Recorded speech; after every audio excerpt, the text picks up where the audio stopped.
Hello बच्चों, कैसे हो आप सब। अच्छे बेटा। बेटा अब हमने देखो अपना पूरा चैप्टर कर लिया है ये। ठीक है, कल हमने साइलो की बात की थी। तो देखो ये होते हैं साइलो। ये बड़े बड़े बड़े बड़े टंकियां जो बनी होती है ना, जैसे सीमेंट वगैरह के बड़े बड़े पात्र बने होते हैं, इन्हें कहते हैं हम साइलो। या गोदाम में बोरियों में भर कर रखा जाता है अनाज। ठीक है, तो अब देखो आज हम अब एक पॉइंट और था हमारा मेन, कि मछली स्वास्थ्य के लिए अच्छा आहार होती है बेटा। और हमें मछली से कॉड लीवर तेल मिलता है, जिसमें विटामिन डी बहुत अधिक मात्रा में पाया जाता है। ठीक है, अब हम करते हैं अपनी बुक का सार, पूरी बुक का, कि अपनी बढ़ती हुई जनसंख्या को भोजन प्रदान करने के लिए हमें कृषि पद्धतियों को अपनाना पड़ता है। हमने किया था किसी स्थान पर उगाए जाने वाले एक ही प्रकार के पौधों को क्या कहते हैं बेटा, फसल कहते हैं।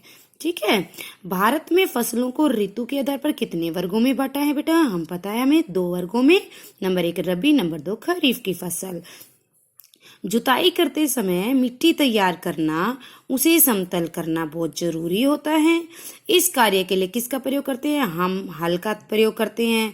और हल का प्रयोग करते हैं जोतने के लिए, और नीचे से मिट्टी ऊपर लाने के लिए। और पाटल का प्रयोग करते हैं हम समतल करने के लिए, प्लेन करने के लिए। ठीक है, बीजों को उचित गहराई पर बोना और उनके बीच में उचित दूरी रखना अच्छी उपज के लिए जरूरी होता है। आवश्यक होता है क्या, कि उचित गहराई पर बीज होने चाहिए और उचित दूरी पर होने चाहिए एक दूसरे से। बीजों की अच्छी किस्म का चयन करने के लिए हम स्वस्थ बीजों का चयन करते हैं।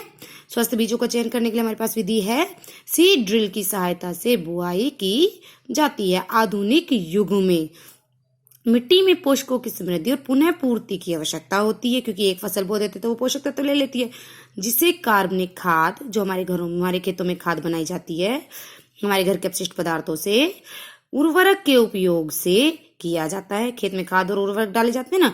फसलों की नई किस्मों के आने से रासायनिक उर्वरकों के उपयोग में बहुत वृद्धि हो गई है, यानी कि नई किस्मों को उगाने के लिए अलग अलग प्रकार के उर्वरक डाले जाते हैं।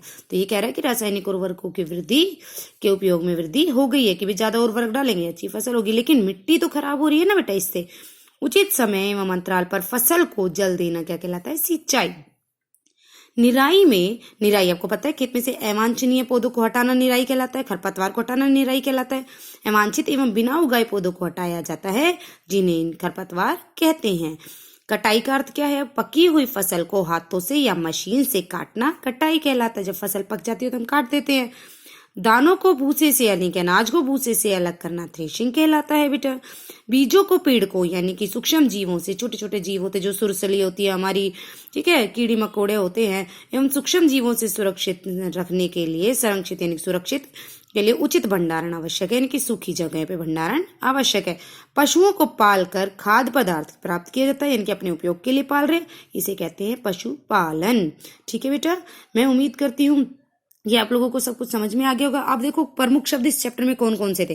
कृषि पद्धतियां, हमें पता है कि फसलों को किसान क्या करता है, खेत में उचित प्रकार के क्रियाकलापों, फसल को उगाने के से लेकर के प्रबंधन तक लेकर के कई प्रकार के क्रियाकलापों का प्रयोग करता है, उन्हें क्या कहते हैं, कृषि पद्धतियां। पशुओं को अपने उपयोग के लिए पालना क्या कहलाता है, पशुपालन। फसल एक ही जगह पर बड़े पैमाने पर जब एक जैसे पौधे उगाए जाते हैं उन्हें कहते हैं फसल। उर्वरक, खेतों में रासायनिक पदार्थ जो डाला जाता है जिसके द्वारा हमारी पैदावार अच्छी होती है, उसे कहते हैं उर्वरक, जिससे पोषक तत्वों की पूर्ति हो जाती है। भंडार गृह, जहां पर हम अनाज को भंडारित करते हैं उसे भंडार गृह कहते हैं। कटाई, फसल के पकने के बाद जब उसे काटा जाता है तो उसे कहते हैं कटाई। उचित समय अंतराल पर जब फसल को जल दिया जाता है पौधे को, तो वो कहलाता है सिंचाई। खरीफ की फसल, वर्षा ऋतु में जो फसल बोई जाती है उसे कहते हैं खरीफ की फसल। खाद एक कार्बनिक पदार्थ है, प्राकृतिक पदार्थ है, जो घर के अपशिष्ट पदार्थों से बनाई जाती है। हल, खेत को जोतने के लिए, खेत को मिट्टी को पोला करने के लिए जिस यंत्र का प्रयोग किया जाता है उसे कहते हैं हल। रबी की फसल, शीत ऋतु में जो बोई जाती है उसे हम रबी की फसल कहते हैं। बीज, हम बीज बोना, यानी कि बीज क्या होता है, जिससे हमारी फसल उगती है उसको कहते हैं हम बीज। हमें फसल उगाने के लिए किसकी आवश्यकता होती है, बीज की। बड़ी बड़ी टंकियों में जब अनाज भंडारित किया जाता है ज्यादा मात्रा में, उन्हें कहते हैं साइलो।